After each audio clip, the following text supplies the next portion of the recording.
Rain had washed the soot-spattered banners of river unclean by morning, and the Tully trout snapped bright against a pale sky. Catelyn stood at the parapet where she had stood as a girl, looking down at the confluence where the tumblestone met the Red Fork. The rivers were swollen from days of weather rolling off the western hills, their currents rough and bright with foam, and their sound was the old sound she had always known. Water shouldering stones, water pulling at roots, water telling her it would go where it willed. When she shut her eyes, she could almost believe she was still 18 and about to wed Brandon Stark, that the years between had been a fever dream. But when she opened them, Robb was below in the yard with the great gray wolf loping at his heel, and the world was what it was, not what it once had promised to be.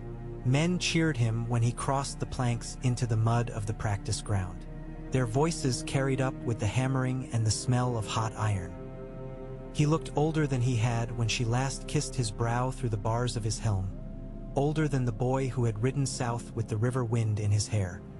He had a touch of his father's set to the jaw now, that stubborn clench that Ned Stark wore even in sleep. But there was a rawness at his temples that was not Ned's, a young man's sleeplessness and the thinness grief cuts into the face. Gray wind tossed his head when Robb paused in the yard, the wolf's yellow stare sliding upward as if he felt Catelyn's gaze. She made herself square her shoulders and go down. She wore mourning still, as did the river lords around her. Their black and gray and river blue moved in her periphery like a shoal. Brandon was waiting at the stair, his beard salt and iron, his mouth a hard line, his eyes unreadable. He kissed her cheek in the old way and did not flinch from the mother he had once counseled to be wiser than grief. "He's asked for you," her uncle said. "He is as proud as a roof beam, but pride cannot hold up the sky alone." "Nothing holds up the sky," she murmured. She touched her uncle's arm and then she went. Robb turned at the slide of her steps on the ladder's last rungs, and the face he gave her was the one he had given her when he was 7 and had climbed too high in Winterfell's elm that was not a heart tree but had always tried to be. "I will not look down," it had said then and said now as well. The boy who refused to look down had become a king who must look everywhere. "My lady," he said, because they were not alone. Men shifted in the yard. Great John Umber with his booming cheer checked to a hum. Roose Bolton pale as milk water. Lord Jason Mallister with sea salt in his hair. Wylis Manderley broad as a gate. Meege Mormont sturdy as the pine from Bear Island that had birthed her. Vance and Piper and Blackwood and Bracken, each with their ghosts of grudges. A little further off, in a pen of makeshift palings, Tywin Frey and Willem Lannister played at knucklebones under guard. Boys in a war they did not understand. Catelyn curtsied as befit a king's mother and a lord's daughter. "Your Grace, I would have words in the gods would," Robb said. His voice was steady. "With you first, with all after." He looked over the assembly, and his mouth was near a smile.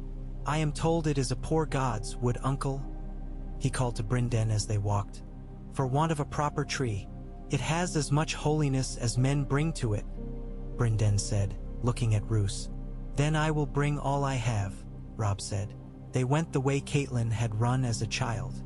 Riverrun's godswood was a green sward with a scattering of oaks and willows, 3 big alders and a pool under the shadow of the eastern wall. The water there was still when the rest of the rivers were riotous, and as a girl she had knelt by it and whispered the names of her brothers and the boys she'd smiled toward at feast. There was no heart tree with its 1,000 red eyes, only a copse where sunlight fell in patches and dapple played on grass. She had prayed there after Bran fell, after the raven brought word south. She had prayed there last night when the words came of Winterfell. Burnt, taken, lost. And of her younger sons, dead or worse than dead, strange words brought on a strange wind. Talk needed to be plainer than prayer now. Robb dismissed the guards back enough to let them breathe and hear only one another. Gray wind lay down, his flanks rising like bellows. Robb took the dagger from his belt and slid his thumb along the edge, the old habit Ned had had, as if a nick would keep him awake better than wine. "I gave my word to Walder Frey," he said. The words fell like stones. "And I gave my word to father." The first was a boy's promise to a stingy old man, for a bridge. The second was a son's promise to a better man than I am. "I have too many promises in my mouth. they dry the tongue. Catelyn watched the boy she had suckled try to swallow steel. "Tell me what you mean to do," she said. She was fearful of what he might say next, for the talk in the hall had been of Westerlings and their daughter with a healer's hands, and she knew grief often ran where the land was softest underfoot. "Not what I meant yesterday," he said. "Yesterday I meant to ride to the crag and see Westerland lords bend knee. They will bend if we press. Today I mean to winter here with rivers frozen and the sea shut, while the Ironborn gnaw the north like wolves.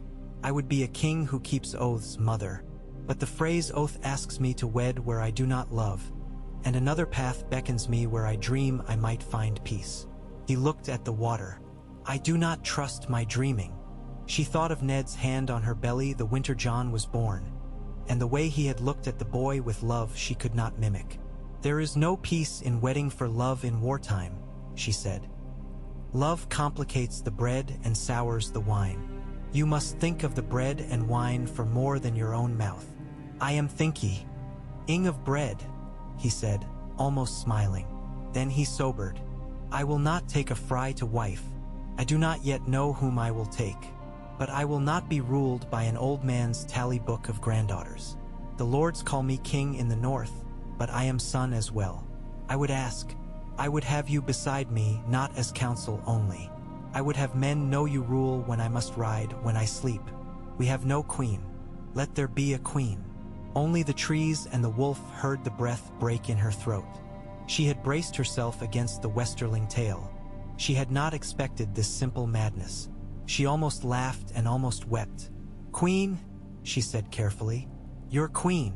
"Our queen," Robb said, and the rawness at his temples glistened like sweat. "Not as wife," he said quickly, seeing her face. "I am not a Targaryen to make the world blink and call that strength. I mean to set you on a throne carved beside mine, to place a crown on your head that speaks for the Riverlands and the North together. Queen Mother, if men must have a word. Queen of the Trident and the Snows, if the singers must make one. We are fighting for two countries that the South calls one. Let them see we know what we are. Let them see your hand upon the oar in both boats." She could not speak for a moment.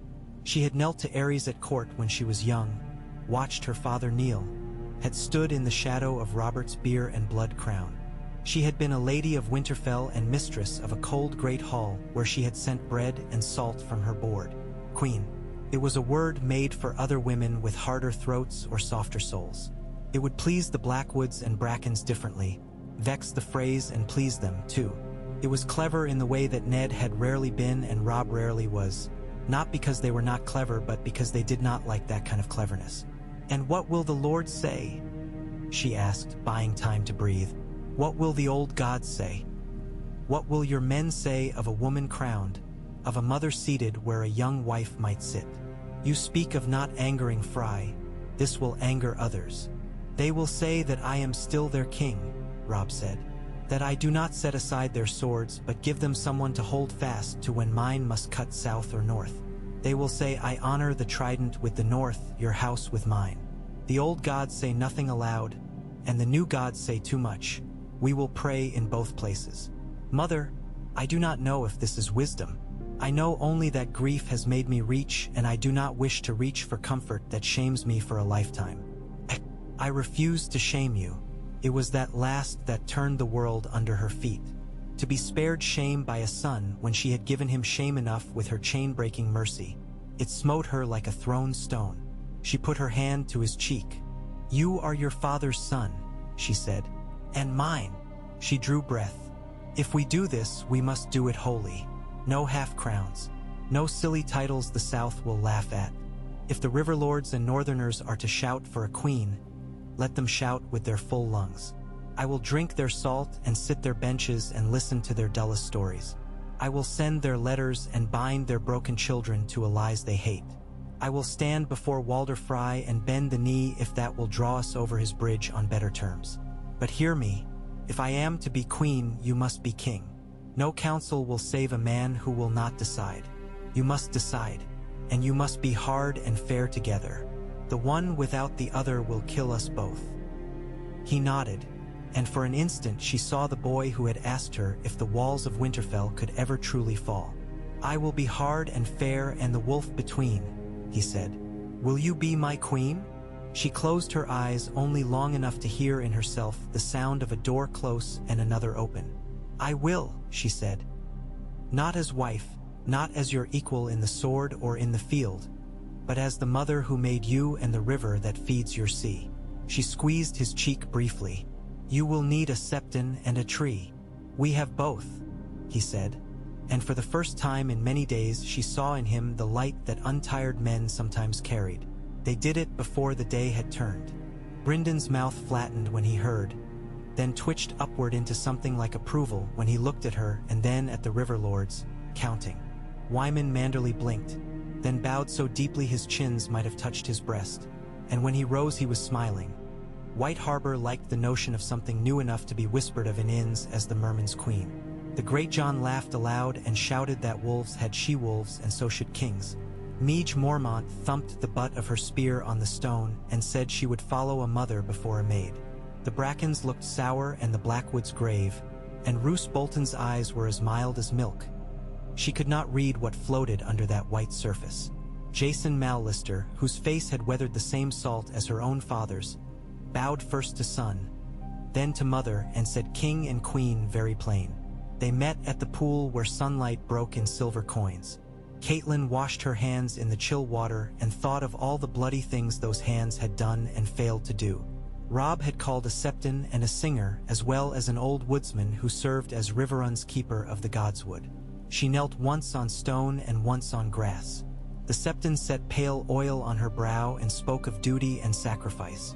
The woodsman said nothing, only cut his thumb and let his blood bead and fall into the water, and then Robb cut his as well and did the same. She gave no blood. She had given enough, she thought grimly, and yet if the old gods had demanded it she would have opened her veins and filled the pool until fish swam in red. The men who watched were mostly silent, and that was good. The world did not need to be noisy to change. Rise, Catelyn of House Tully, Robb said, his voice st. Wrong as a spear haft now, carried through the leaves and off the stone. Rise, Catelyn of House Stark. Rise, Queen of the Trident and the North. Rise, the she-wolf of the rivers. The title was clumsy and they would refine it with time if time would let them. But it did the work, and when she rose the cheer that started with the great John rolled outward like wave and wind. Grey wind threw back his head and howled, and the sound lifted the hairs of her arms. It sounded like a beginning. After that there was bread and salt. She broke the bread herself and gave it to men who had stood 15 winters with her father and 5 with her, and would now stand with her son. She took salt from Wylas Manderley's bulky hand and placed it on Jason Mallister's tongue. She lifted cups and drank more than was wise, but not so much she would not be sharp later. Her smile ached by the evening, and her throat hurt from the new style of address. She did not correct men who called her Your Grace when a lady would have done. She would gather all the forms to herself like a cloak until they felt as natural as Winterfell's woven wool. When the feast was edged away and council called, men came with plans like culled trout in their fists. Before they could bluster, she said, Walder Frey must be soothed. Laughter like a cough rose from the bracken's side of the table. Walder Frey must be buried, said Avance softly. Walder Frey must be made useful, Catelyn said. I will go to the twins and kneel to him if I must. You will not kneel, Robb said, and there was steel in it she had not expected. We will honor him and bind him, but we will not kneel. A queen kneeling is a coin we must keep for a heavier debt. Then I will stand bareheaded in his hall, she said, matching his steel with her own, and hold my son's words before him like a sword without showing the blade. We must clear the bridge.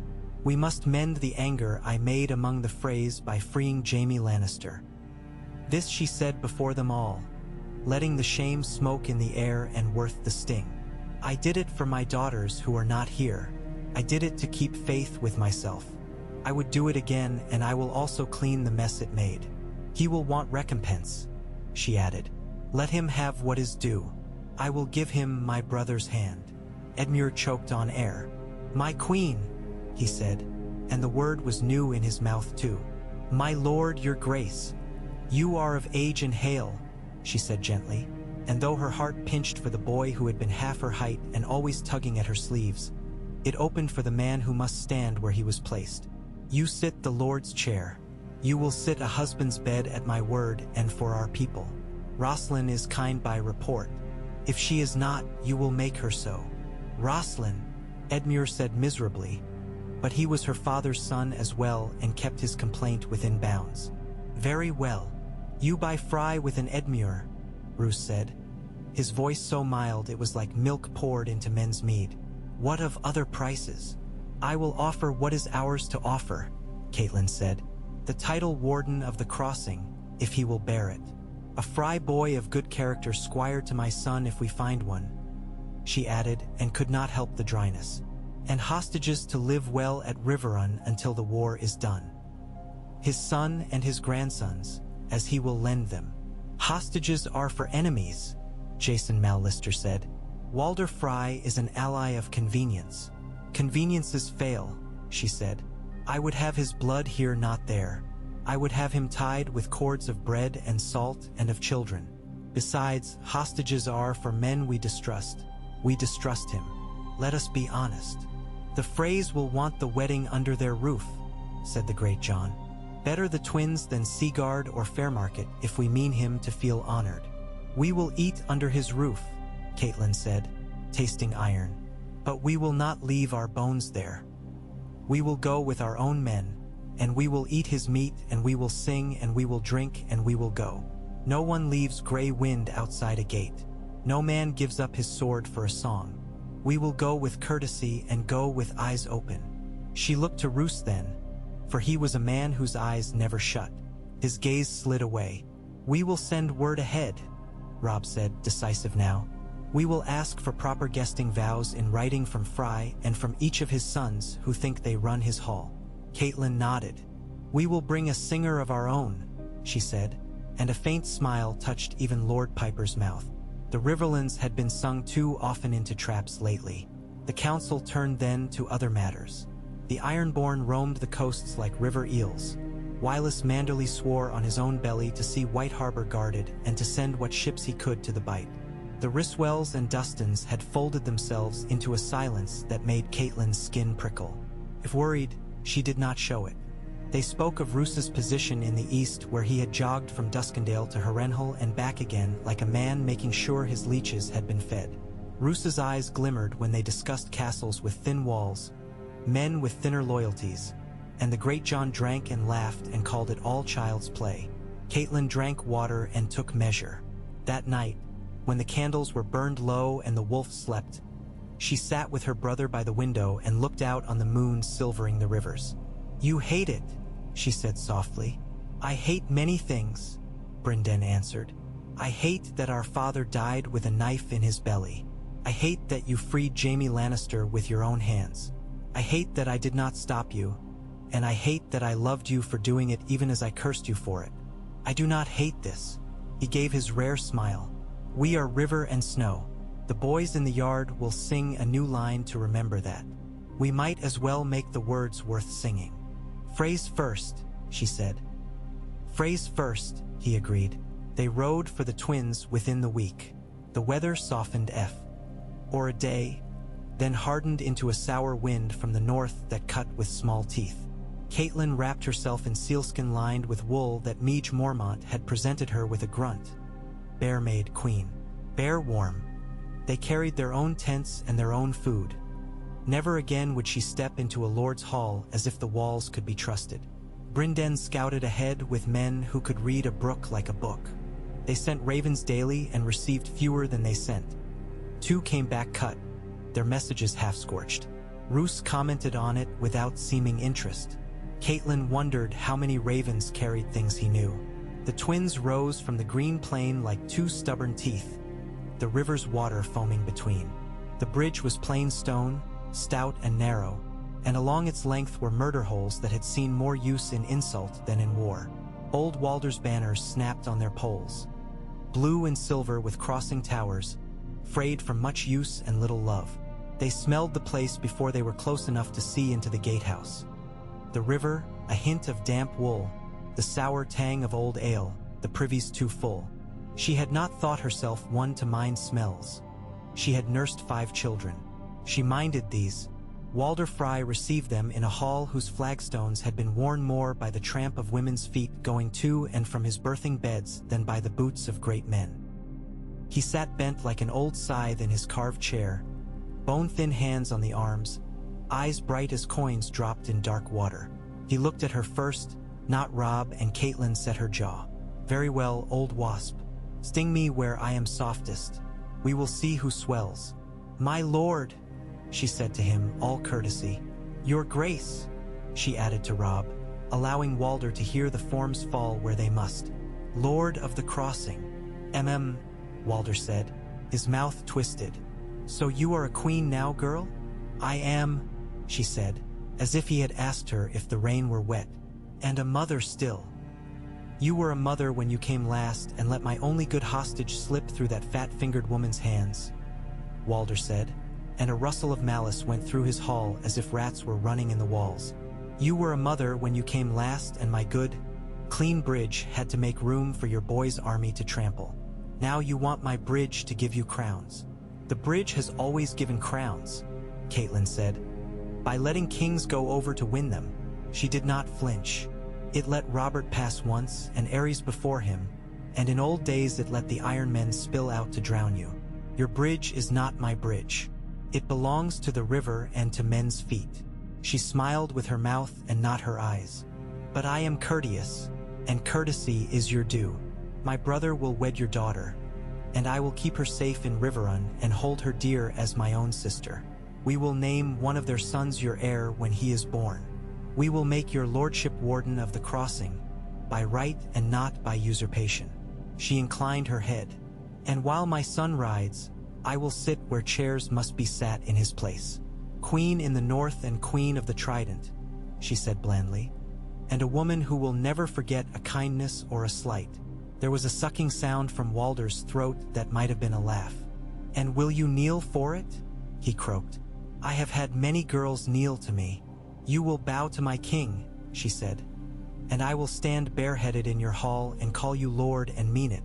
That is more than most princes have offered you in 50 years. Kneeling is for the gods and for graves." Brynden was watching the sons rather than the old man. Lame Lothar with his clever eyes, Black Walder with his smile like a thin knife, various Walders and Rymans with rings on fingers thick as carrots. The notions she and Robb had planned to keep their bellies bound to Riverrun were set out sparing no word. Edmure stepped forward and did the politeness due a man about to be bartered to someone with a prettier dowry than soul.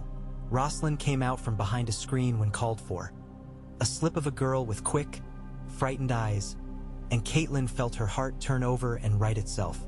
She had given Sansa to a south where women were coins. She would not abandon Rosalind to despair here. She would be kind to this one. When Walder asked for guesting vows, she stood very straight. "I will offer and accept bread and salt," she said, "and we will sit at your table. But you will be on your honor and we on ours. We will bring our guards and we will keep our blades at our hips and our wolf at our side. We will cross and we will eat and we will go. I will not cede the safety of my son to anyone's malice or anyone's clumsiness.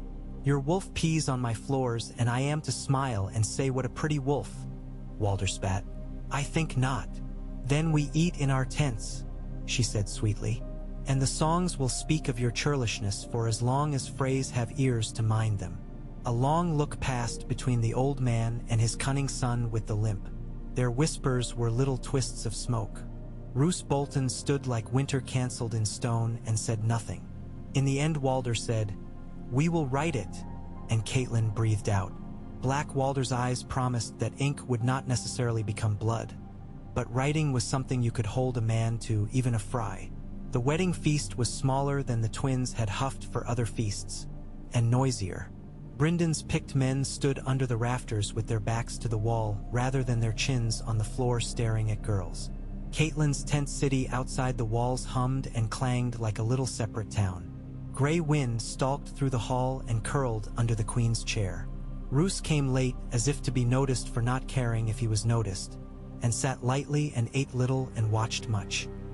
Lame Lothar arranged the food, and when Catelyn's cup went empty he swooped. She smiled and took the ewer from his hand and poured for herself. She sang once a simple river song of the kind her father had liked, and it hushed the hall for a moment into something like peace. Edmure danced with Rosalind and discovered that she was light on her feet, and when she smiled the pinched fret at his mouth loosened. Catelyn saw it and felt something a knot in her own chest. Perhaps this could be made not hateful. She did not stay long in the hall. Politeness and wariness went still only in sleep, and even then seldom. In their pavilion in the yard she spoke low to Robb and Brynden and the great Jon and Jason Mallister.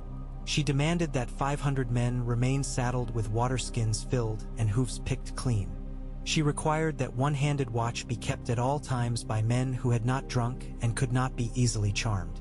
She sent a letter ahead to White Harbor and another to Seaguard and a third to Moat Cailin where the bogs eat foolish men. Letters that said, in essence, we are well, and if we are not well in a day there will be tale of it. We will sleep, she said at last, and wake and go, and she listened to the rain begin. In the early light, Edmure and Rosalind were wed with simple vows that left no room for mischief. After bread and salt they shared sweet wine poured from bottles with seals she had brought from Riverrun, and Catelyn thought, old as stone, this. It is not the forms that betray us but ourselves. She stood with Robb when vows were said in the sept and stood again under the alder boughs outside when Robb touched the bark and whispered something to his gods that she did not ask to hear. When Walder smiled and asked if they would stay another night, she smiled back and said that kings did not tarry when work waited on them. Outside the twins, rain had scoured the grass. They crossed the bridge in full array with banners cracking and the wolf moving restless as smoke at Robb's heels. Walder stood on his tower like a worn-out gargoyle and held his parchment up that named his guesting vow and their guesting vow both. Catelyn raised her hand and blessed his house with the little words she had learned at her mother's knee. Black Walder bowed and ground his teeth. After the crossing, they made camp beneath an ash wood and laughed from simple relief. Robb allowed the men beer and himself water only. Catelyn ate stew from a wooden trencher under canvas and listened to the rain go soft. He wanted us to stay, Brynden said. He wanted many things, Catelyn answered. We gave him what he could show his sons, and what he could never forgive. She rubbed her fingers together as if ink clung to them. Watch his ravens. Always, Brynden said. The ravens did not bring doom the next day or the next. They brought small news like driftwood. Stannis was ashore at Dragonstone again after his black defeat. A priestess with red eyes whispered in his halls, men said. The Lannisters had collected the leavings on the Blackwater and made of them a crown again with Tywin's hands around it. Harrenhal had been taken and retaken and taken again. Roose smiled when men told him that and did not say which version pleased him. And in the north, fire had gone out and smoke had turned to ash and the winter wolves had slunk back toward their woods. Theon Greyjoy was missing. The castle called Winterfell was a carcass being picked by crows and rumors. Some said that Greyjoy had burned the boys with his own hands. Some said other worse things. They rode with this in their mouths like a herb that would not stop tasting bitter. A week later, the Frey retaliation that Catelyn had waited for did not come as daggers in a hall. Came like stupidity in the dark. A pair of Frey men in a hedge had marked the wagon that carried the king's store of winter wine and lamp oil and would have fired it had not a boy from White Harbor, cold and hungry and unable to sleep, seen the whip of their spark through the trees. They caught the men with their trousers still damp with fright. Lame Lothar sent wet apologies and dry words, and Black Walder sent nothing. Catelyn sat with the prisoners, whose faces were wind-burnt and from whose mouths came Frey and malice, and she listened until she could have recited their little string of hates for her in her sleep. Then she sent them to Riverrun, not to death but to meat and water and stone. It was not mercy, not exactly. It was something colder, possession.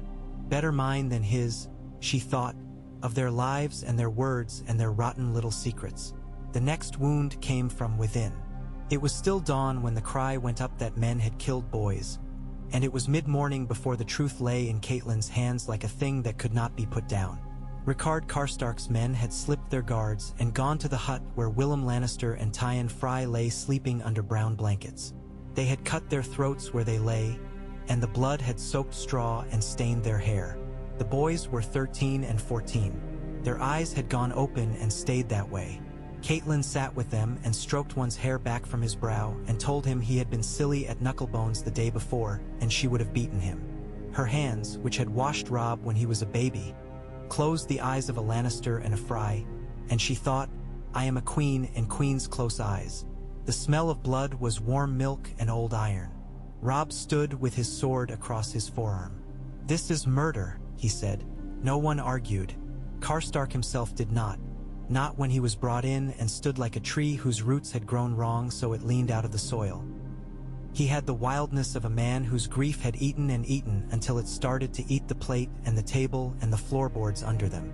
Your Grace, Ricard said with an odd politeness. I wanted a wolf. I found 2 lambs. The lambs were under my protection, Robb said. I took them back from you and cut their throats, and I would cut yours if I could, Ricard said, still politely, as if he apologized for bad hunting on a friend's land. The hall was full of men and judgments. Great John shouted for the headman's block. Roose suggested mildly that since the boys were Lannister and Frey both, perhaps they might be kept on ice in some fashion as bargaining chips. His mouth did not move when he said it. Wyman Manderly's lip trembled with rage. Meege Mormont spat. Jason Mallister spoke in a voice like a pulled bell that if justice were not done in their own hall, they would be to seek for it in the Lannisters and Freys, and that thought should make all their bellies sour. Catelyn had not wanted to speak at all that day. She wanted to be only flesh and not queen or mother. But queens cannot go still when the axe is lifted. I am queen, she said, and the hall went hush. I say that justice must be done in such a way that we are not ruined by it. If a man breaks the guesting vow in our care, we must be harder than stone. But this man did not cut throats at our table. He killed boys who slept under our guard. It is vile and it is a crime. Ricard Karstark, your hands are red. She looked to her son. A king's mercy is measured by his wisdom and his fear of the gods. Father would have swung the sword himself, she said low, so that Robb could hear Ned between them. But father also would have asked whether this blow would break his army in the middle. She turned her head, seeing Karstark men, faces like a wall hung with shields. Iron, iron, iron, and behind the men who would walk away in 2s and 3s if the head fell. The men will leave if you take their lord's head. They will call it honor. They will make our line thin and call it justice, she said to Robb. Send him to the wall. He will scrub latrines till he dies. There are not men at the wall to take him at present, Roose Bolton murmured. Their strength is broken by wildlings. I hear they scrape boys from moleholes and call them rangers. Then we will send him under guard and with letters and with coin, Catelyn said without looking at Roose. We will send him to the wall with honor and an escort, and we will keep his sons and nephews in pledge that they will not go hoeing vengeance in fields we have not sown. It is too soft, Great John roared. It is our army, Catelyn said simply. She looked to Robb again and saw the weight of the sword in his hands as if it had grown heavier. And it is your soul. After a long moment, Robb nodded once. Lord Karstark, he said, and his voice was hard now, iron yes, but tempered. You killed boys under my protection. For this you would lose your head if I were a less careful king. I will spare your life but not your honor. You will take the black. I will escort you to the wall like a criminal and speak to the Lord Commander as if you were a beggar. Your sons and kin will serve in my host until I release them. If any of them breaks bread with the Lannisters or Freys, I will send to the Dreadfort to ask for flayed men. He added, and even Roose smiled politely at that. When you die, your bones will bleach in snows you thought you loved. You will not see your lands again. You are sentenced. Karstark's eyes, red-rimmed, mad, cleared for a moment. He looked at Robb as if seeing a different boy than the one who had led him south.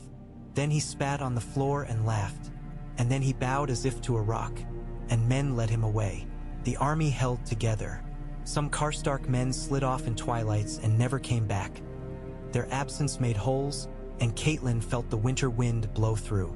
But winter wind blew through live men as well as dead, and the horse lines clinked, and the cook fires burned, and men still put on their boots in the morning, cursing and laughing, and stood in ranks. The thing was not nothing and not everything. That was what war turned all things to in time. A measurement between zero and all. News came like sleet. Stannis moved like a piece on a game board men had almost forgotten. One day he was a rumor on the narrow sea. The next he was a scowl on a shore with some ships and less love. In King's Landing, the Lannisters braided themselves to Tyrell roses, making of their two perfumes something strong enough to mask blood. Arya was nowhere, was everywhere, was a boy in a band of thieving brothers, was a girl in a September Sansa's name came back to them married to a Lannister who was not a Lannister in name only but something else altogether. Catelyn locked herself in her tent and pressed her fist to her mouth and made no noise and then came out and wrote 3 letters with a hand that did not shake. She wrote to her husband's old friend at the wall, to the fat lord at White Harbor who loved his grandchildren as if they were pies, to a woman she had not wanted to write to in the Vale who would always be her sister no matter how much poison had dripped into her ear. She told each of them something different but asked the same thing in all. Remember my children if you would remember me, and if you would forget me, remember them anyway. At Riverrun, a man tried to kill Robb. He did it at dawn in the stables with a small knife and a smile, and he would have done it if not for the way Grey Wind lifted his head a heartbeat before and the way light catches on steel even when a man thinks it is dark. The wolf tore the man's throat out in a single beat. He was a Frey man, not so much a son of Walder as a grandson's son. A sprig on the tree that men pluck and throw away when they are thirsty and need shade. The papers that lame Lothar had written in so proper a hand were found sewn into the man's boot, and the seal upon them was the leaping trout of Riverrun, carefully copied in red wax. "Someone speaks while wearing my mouth," Catelyn said slow and cold when they put the parchments on her table. The hand that had penned them was a fine one, not Bryndon's, not Edmure's, no one she recognized. The words were simple and damning. "Come at this hour with 50 men to the north post. Arryn and our guard will be asleep. Our queen has taken her cup." There were more, less practiced, clumsier, lying words that bound truth and falsehood so neatly the seam was invisible unless you knew where to press. "Who benefits?" Robb asked. He asked it as if he were in Winterfell's yard again and Bran had come to him with a puzzle in his hand. "Men who would see the North's head cut off and the Riverlands drown," Brynden said. "Bolton, if he thinks he can keep half the Riverlands by returning the other half to Tywin warm on a platter with a ribbon. Frey, if he thinks his old insult not swallowed but spit out at last. Lannister obviously. For the boy with no sword in his hands is the easiest boy to love." Roos's eyes were like a lake with a skin of ice that might hold or break at a step. "These are harsh words," he murmured. "Men will be flayed for less in my country." "No one will be flayed in mine," Catelyn said. "And until I say so neither will any man be accused by name in my own hall. Arrest those who cook ink. Ask where their quills were bought. And send a raven to the Dreadfort that says that ravens have fallen from the sky lately with their bellies sewn shut." She looked at Roose and saw no flicker. "We are not children at a fair," she said. "We do not gasp because there are puppets and strings. We cut strings." Roose inclined his head as if to a dance tune. "As you command, your grace." They moved. Wyman Manderley sent men by river to White Harbor in ships as fat as he was, with orders to build and to buy. Jason Mallister returned to Seaguard like a gull to its cliff, to keep Iron Men from sloshing up the Trident. Meege Mormont went north with a cadre of hard women to find Manderley's men, and to pull the Tallheart stragglers back by their ear if need be. Catelyn surprised herself by writing letters to the Umbers that were brief and the Glover that was kinder than she felt. She asked them for their sons and gave them her word. She tied her words hard around her throat and spoke them to men whose faces had gone thin. Moat Cailin was a wheezing ruin in a green lung of the world, and yet to take the north a man must breathe through that lung or drown. Catelyn stood before the map and set her fingers where the stones lay and where the mires began, and she pictured in her mind the smell of rot and the buzz of flies and the feel of water up to a horse's belly. It was ugly country, and it was theirs. She wrote to the Crannogmen without writing, for you did not write to them. She set the Blackfish to write to the Crannogmen, and he did it by folding a paper and burning it and letting the smoke go up where he thought Howland Reed would stand. If the man stood, he did not answer. He came very quiet like fog. The first Catelyn knew of him was that a man stepped into her tent without the guards thrumming. And he was short and lean as if the swamp had eaten the weight other men carried. And he bowed not like a lord but like a friend. "My lady," he said. His voice was the whisper of heavy wet leaves. "Queen, forgive a rude countryman." "Howland," she said. And it was not his name she had meant to say but Ned's. Howland bowed his head once more. For the dead. That night they bent their minds to mud and stone. They made of the bad ground a map in Catelyn's head so complete that afterward, in sleep, she dreamed she was grass. When she woke, she tasted peat and laughed for the first time in weeks. Robb had slept in his clothes in the chair, feet toward the fire, and Grey Wind's head was on his boots. She thought of Lenore of Oldcastle, who had ruled for 3 years in her son's name when he was gone to sea, and of women whose names had been left off of maps because ink was too precious to spend on their strength. She would not be left off. The first marches north went slowly, as all good marches do. Men grumbled and shivered and swore and came to the end of a day's path with boots slick with filth and hearts the same, and in the morning they rose and did it again. They took deepwood mott from a garrison of Ironborn who had grown comfortable on stolen bread and were cut down on stolen pallets. And Robb gave the castle not to a peacock lord but to a woman of House Glover whose knuckles had been bled raw by lost keys and missing brothers. He set guards at Barrowton and sent Mark Riswell's nephews to cluster there, and he smiled at Lady Barbary Dustin in such a way that she showed her teeth while her eyes went hooded. Wyman Manderley's men from White Harbor choked the sea lanes to the east with pointed stakes and fat-bottomed ships, and the Iron Men, deprived of easy prey, slunk back to the stinking rocks they loved. One day Catelyn woke and realized that she had not thought of Freys for a day and a night. She had thought only of mud. She took it as a blessing. In the east, Roose Bolton took Harrenhal and then did not hold it and then took it again. Letters came and they were like him. Precise, clean, almost bloodless. He wrote that he had found a serving wench whose tales of Stark girls had lolled men's tongues. He wrote that he had given mercy to men who begged for it and given none to those who did not know how. He wrote nothing of hostages or bargains, which meant that he had made both. When the letter came that he had wed the girl from the twins, Fat Valda for her weight in gold, Catelyn set it down and looked at Robb for a long time. "He is building a tower out of rag bones," she said. "Let us make sure ours is not built on air." "If he turns his cloak," Robb said, "we will see the lining before winter is deep." Still, he sent watchful men to smell the corners Roose had left behind him. They came back with stories of men with flayed men on their lips and whispers like old wives' tales sharpened to knives. Catelyn kept the knives in mind. They took Moat Cailin by inches. If the songs later said it was a single mighty blow, those songs were lies sung to fat men who had never walked the sea. Osways in fog so thick even breathing felt like a drowning man's work. Reed's people swam where men thought they could not. Mallister's longbows made fishing of men in towers who had thought the mire safe as steel. The Ironborn yielded in the end not to sword but to cough and emptiness. They had been promised rescue from the sea and the sea had not come. When Catelyn walked beneath the black stones, slime slicked them, and eels lay in the footings like ropes. She never wanted to see the place again, but she knew it as you know the face of a child you love less than the others and must love anyway. They sent word ahead to Winterfell that they were coming not as victors or supplicants but as what they were. Children returning to a ruin to sweep it. The ravens flew. The ravens did not come back for a long time. When at last a message arrived upon a bird whose feathers were patched with white as if some god had painted it in a temper, the letter was simple. Smoke long gone. The stench still there. No flags. We count dead bodies. A Bolton man there with a letter of pardon from Lord Tywin. Turning back. We'll meet your grace at Barrow Hall. Bolton, Robb said, and the way he said the name was as if it were a bone he had meant to crack with his teeth and it had turned to ash.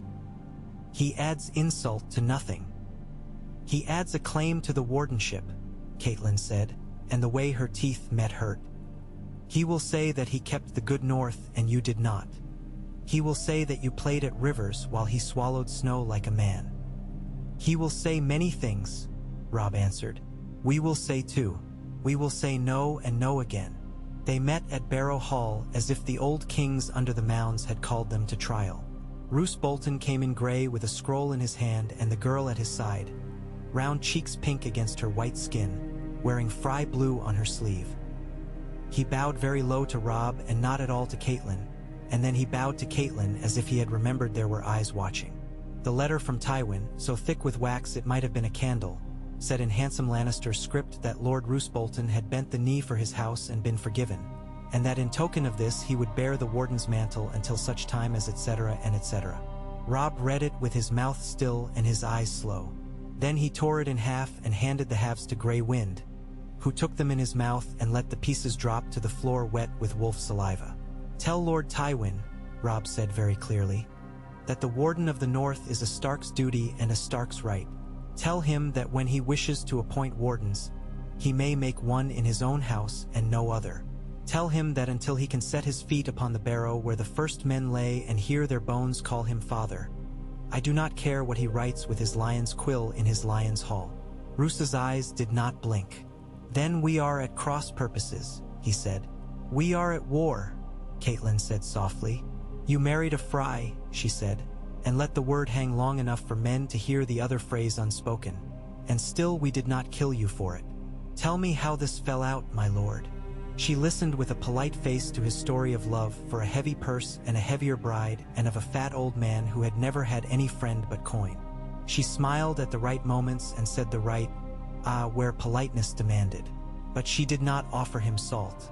When Roose left the hall, the young Frey wife cast one quick look back as if to see if she had left anything behind.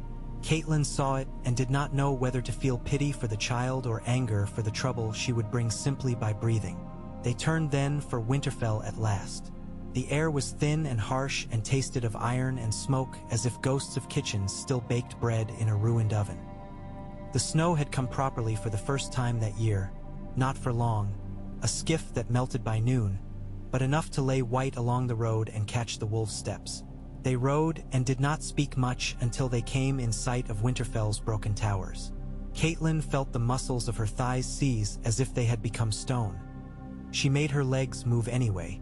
There are places where the heart expects to be safe and is not. Winterfell was one of those, and to see the walls blackened as if a giant hand had brushed them with a coal, to see the tower where Bran had fallen scorched like an old tooth, to see the great hall roof gapped was to feel her chest stop. In that stopping there was no sound, and then suddenly there was every sound. Men calling, cords groaning, wood shifting somewhere in the bones of the place as if it still tried to stand straight. Robb slid from his saddle without looking as if his legs would hold him. Grey Wind went ahead as if he were hunting the belly of an old enemy. The gates, half hung, did not resist. The yard had been swept of bodies. There were stains and a dull smell. There was a child's shoe in a corner, small and tattered. She did not pick it up. She would have fallen if she had. They walked the place like mourners visiting a grave that has been disturbed. The godswood was scorched at the edges where some fool had tried to set fire to living water and living leaves. The weirwood's red sap had bled in streaks upon its white face and dried into brown-black like crusted tears. The pool reflected a sky that looked as if it might break. Catelyn knelt and put her hand flat on the damp earth. She did not pray in words. She lay down like a woman exhausted and pressed her cheek to the ground as if it could hear her. When she rose, her gown was stained. They found a little boy in the ruins who had been living on rats and brave and stole from cook fires. They found a woman who had a brand on her arm in the shape of a flayed man who would not speak the name of any person but her own. They found no bones marked Bran or Rickon, and no bones of any size that had a mother's mark in her mind. There were two smaller charred corpses behind the stables. Robb stood over them for a long time without speaking while the snowflakes melted on his face. When at last he took a cloth and covered them, he did it as carefully as if they were his brothers. Catelyn did not ask him what he thought. She did not ask him what he feared. She knew. They lit fires in Winterfell's great hall and slept there that night, with men posted thick as stones. Ghost sounds came and went. The wind through the broken roof made a sound like voices arguing in a language men forget. In the middle watch, Catelyn woke and knew with the kind of certainty that is not knowledge that she would never again be the woman who had paced this hall in a blue dress with her hair braided like a girl's. She was the woman with ash in her mouth who would make this place something else or leave it a ruin. She got up and walked to the door and stood where she had watched Ned sit so many nights, quiet as an old tree. Robb woke early. He stood in the doorway and watched the light come as if this were a thing he had never seen before. "I made you queen to keep me from doing foolish things," he said. "You did," she said. "If I had not," he went on, "I would be married now to a girl whose face I cannot even summon and would have lost my bridge and my life in some hall full of bad music. If there is a God for fools, he was making a jest of me, and I am grateful you were there to be the straight line to his joke." "You have much yet to lose," she said, and she made it sound like a blessing. "We will fill this place with bread and with people who bring their own bowls. We will leave a captain here and a master of horse. We will leave a woman who knows how to make men mind the pot. This will not be the dead heart of the North. It will beat weakly and then it will beat strong." "Who will we leave?" Robb asked. "Someone we trust," she said, and looked to the Blackfish, to Meege Mormont, to Wyman Manderly's spare captain who had come to see what a city looked like when it was not a city anymore. "We will leave a Karstark boy who is not yet spoiled," she added, and smiled to herself at the cunning of making of an old wound a new stitch. He smiled a little too. "And you, I go with you." The words felt like a vow to a road. "I am your queen. I will sit where chairs must be sat when you cannot sit in them yourself. I will negotiate where you cannot soften your mouth, and I will harden mine where you falter." She looked at her hand on the doorway's post. "I will do it because your father asked me to do what was hard once a long time ago, and I did it, and here we are where we are. They gave Winterfell what it could take. They let its bones rest where they had been disturbed. They set men to hauling stone and women to brewing beer, and the smell of the mash was the first good smell the hall had held in months. They put reed thatch over gaps and promised to replace it with slate. The weirwood they did not touch. Howland Reed said quietly that some scalds heal best if you do not pick at them." Catelyn listened to him just as she had not listened to him once years before, and wondered what might have been that day if she had listened to him then as well. She did not dwell. She had no time and less use for the game of might have been. As they turned to march again, ravens came like a small wether. 3 were from King's Landing, each scented faintly with roses and old iron. 1 told of Robb's uncle's new father by marriage. The Tyrells had thrown their blooms over Lannister walls with a generosity that changed maps. 1 told of Sansa Stark, who was no longer Stark in name but something worse in fact, wed to a boy who was kind in his way and still a Lannister for all his kindness, and Catelyn's throat clenched until she could not swallow and then unclenched because this was better than other things. 1 told that Jaime Lannister had returned to the city without his sword hand and with a woman in his shadow who looked like a cattle driver and spoke like a lady. Catelyn laughed once, harshly. She had believed her axe would make a straight road with crooked stones. Instead, she had made many roads with stones that she did not recognize. Well, all roads are walked 1 foot at a time. A raven came from the wall, thin, ragged, as if the sky had plucked it while it flew, carrying a message that made the stew in Catelyn's belly go cold. It spoke in Jon Snow's hand, which she would have known even in the dark if she had not wanted to, and it said simply, "Trouble, wildlings in numbers, things more than men." It asked for men and asked it without hope. It did not ask for kings. It spoke of a fire on the fist and ghosts on the snow and a horn. She took the letter to Robb and watched him read it. His face a soldier's now, shut against fear. 1 war or 2, he said quietly. How many wars may a country fight without breaking? How many may a family fight?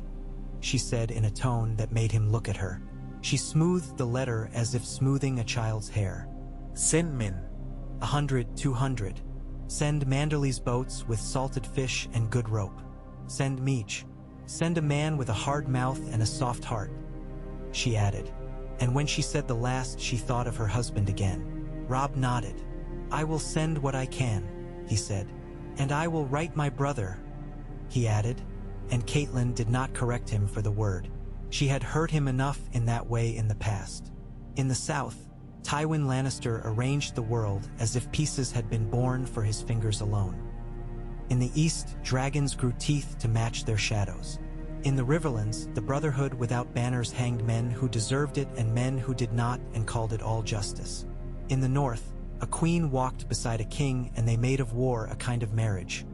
Grudging, practical, occasionally illuminated by a fierce affection that hid itself in policy so that it did not embarrass them. They did not know the winter would lengthen, or that some of the men they trusted would carve their names into history by stepping where others had bled, or that songs would later make their choices into polished stones that skipped too easily. They knew only the next march, the next letter, the next lie, and the next truth. They knew to put their heads down and push. On a quiet day by the shivering sea of grass before White Harbor, Catelyn sat on a stone wall and watched gulls fight over a fish head. She had a crown on that weighed less than the hand she had once laid on Robb's hair, but more than all the stones in Riverrun. She had in her pocket a small wooden token a child had thrust at her in a burned village. The child had said, "For luck, your grace," and looked at her as if she were the sort of woman who could make luck bend. She turned the token over in her hand. It was cut roughly to the shape of a wolf. The man who had carved it had not been practiced. It pleased her more than any jeweled thing had in her life. Robb came and stood beside her and said nothing for a while. When at last he spoke, he said, "I think we did not die at the Twins because you were a queen." "No," she said. "We did not die at the Twins because we were not fools, and because the gods were not paying attention that day, or were and were kind, which I doubt. We did not die at the Twins because we did not stand still when someone sang." Robb smiled. He looked younger in that moment than he had looked since Oxcross. "Mother," he said, and his voice had the weight of crown on it still, but it had the child in it too. "Your Grace," she said automatically, and then caught herself and shook her head. "Robb," she corrected softly. He looked out at the river running down to the sea. "You made yourself into what I needed," he said without looking at her. "You always have." "No," she said. "I made myself into what the rivers needed. It is never the same thing." She thought of the door she had closed and the one she had opened in the Godswood at Riverrun, of the old man in his chair and the papers and the wet dark letter sewn into a boot, of the two boys she had wrapped in cloth who had never been hers and yet had been, of a ruined hall, of a white tree bleeding sap. "But sometimes," she said, "the two are not enemies." She laid her hand on his and felt his fingers tighten, and for a moment they were not king and queen or wolf and river or policy and necessity. They were only a mother and son, watching water go where it willed and thinking in the same unspoken words that they had learned from a man who had made them better without making them happy. The gulls screamed like children and flew on. The river ran. The crown weighed. She lifted her chin under it and did not stagger. As the wind freshened, she turned to the next thing.